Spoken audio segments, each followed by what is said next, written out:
if you're not a regular comic book reader, there's been different teams over time, different variations on the different characters.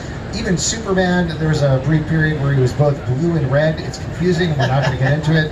But how did you choose these specific members, or again, was it chosen for you by DC? Yeah, no, I chose them, but I mean, like, I chose them. Like, if you're doing like a Justice League and you hand in a script without Superman and Wonder Woman, they would just be like, there's the door. You know, maybe this wasn't a good idea. So, I mean, it's like, you understand the core members are going to be there.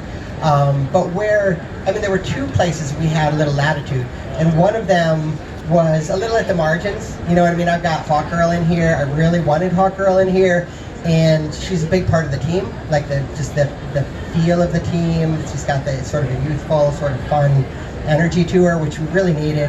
And so, for example, like, I don't have Martian Manhunter, and then people are going to miss Martian Manhunter. But I just felt like, in terms of building this team, it would be better to have, like, basically a teen girl for this all-ages comic than, you know, an inexplicable Martian.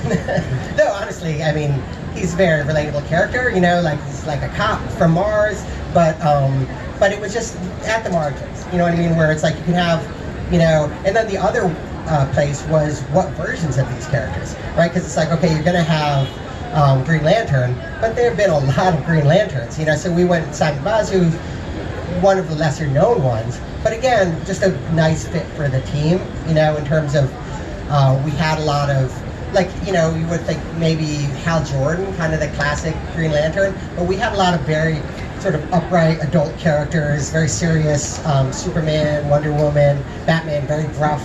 You know, I wanted some more youthful energy, a little bit more fun or unpredictable thing going on, and so that became what versions of the characters. Same thing with, like, Aquaman. Actually, like, our Aquaman, he looked as kind of like a sailor on shore leave kind of look to him. He got kind of like long, kind of greasy hair, needs a shave. And that was really Gustavo during the character sketches. When we're starting to find the looks for these characters,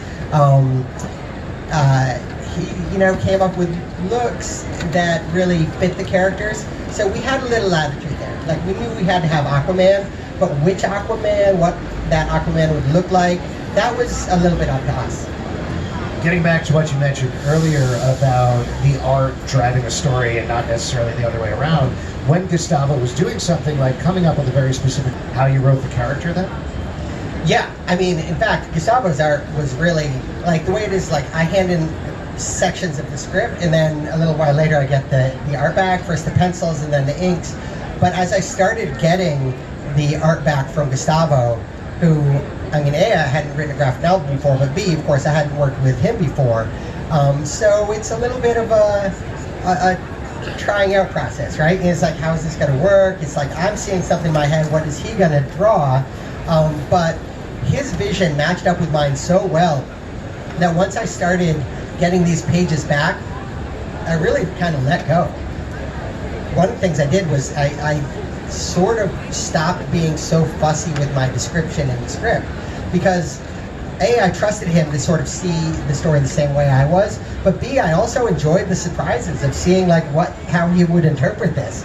And it really was just a process of trusting him more and more the more of his stuff I saw, and just letting go some of that, like, author control, you know, and letting the artist, you know, take sort of more and more of the story into his hands.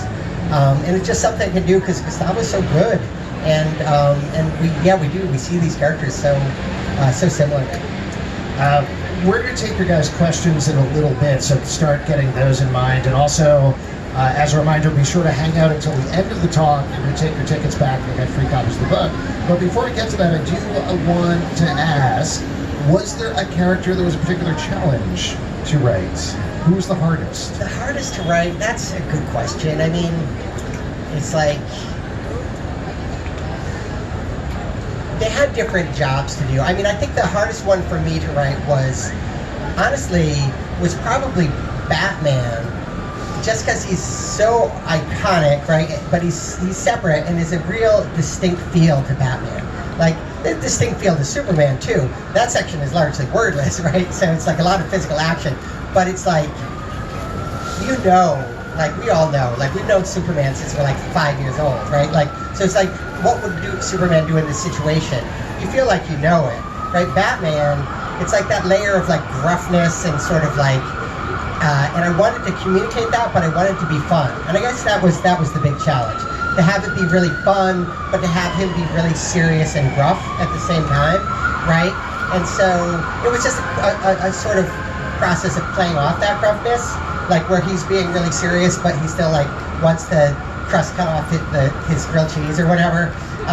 So you could play with it a little bit, but it was a challenge just because the tone was, I wanted, you know, darker colors, right? Gotham at night, that kind of stuff, but you still want it to be fun and wanted to be distinct. And of course, he wasn't in the Hall of Justice. He was in the Batcave, so it was separate from the others. He wasn't interacting with them.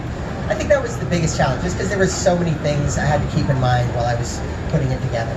Even with a character like Batman is very much an all-ages book. It doesn't really get crazy dark or anything like that.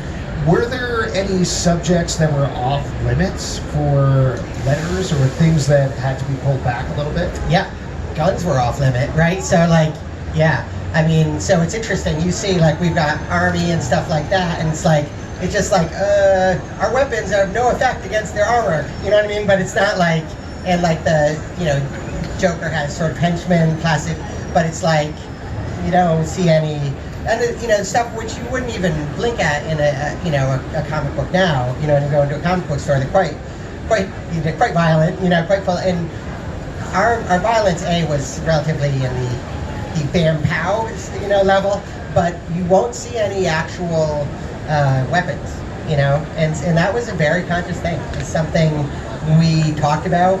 You know, it's something that you obviously do see on